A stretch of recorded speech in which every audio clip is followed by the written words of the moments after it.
Good morning, everybody. It is July 18th, and you're watching MarketStream.live and on the open in Europe. Now, we're taking a look at everything that's happening in Europe, and let's jump right in because we have some interesting action happening on the European continent.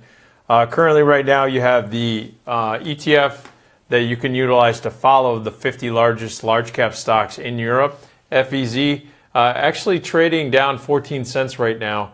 Watch this level of 38.94. That's going to be a critical level for that ETF to hold if, in fact, the short-term bulls are going to continue to hold on. Now, taking a look at the UK and the FTSE. Now, English investors, they had CPI data that came out. It was a little bit lower than expectations. Expectations was consumer price indices coming in at around 0.2%. They came in flat, 0% inflation that we're seeing on the consumer side. Well, that's a benefit for consumers. That means that the prices of the things that they're buying isn't going up. So consumer names are to the upside. But that is a little bit of a challenge, though, thinking about growth and thinking about whether or not the policies that the ECB, as well as now, since the UK is in Brexit negotiations and will be separating from the ECB, how the Bank of England is actually going to basically take this on. If they don't see inflation, they got to look at their monetary policy. They may have to extend it. And that is something that's going to put things like commodity markets a little bit on their heads. And right now you see miners down in the UK. That's putting pressure on the UK markets. Taking a look at EWU, that's opening up down. This is an ETF that you can utilize to trade.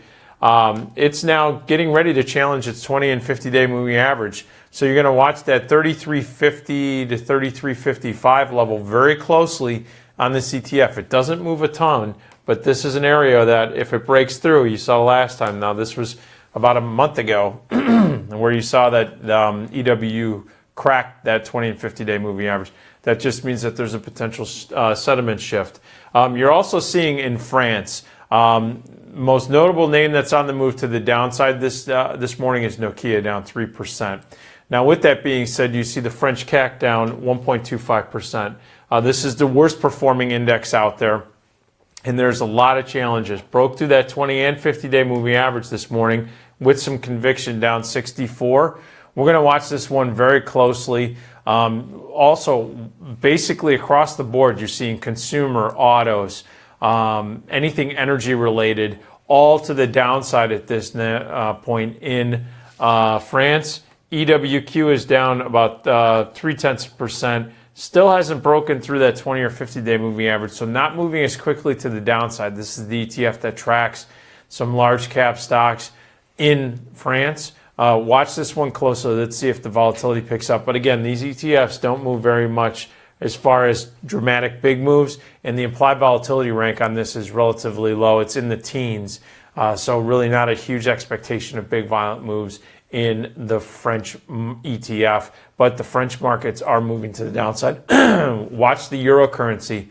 If it continues to strengthen against the dollar, that's going to put some pressure on the markets as well. Take a look at Germany.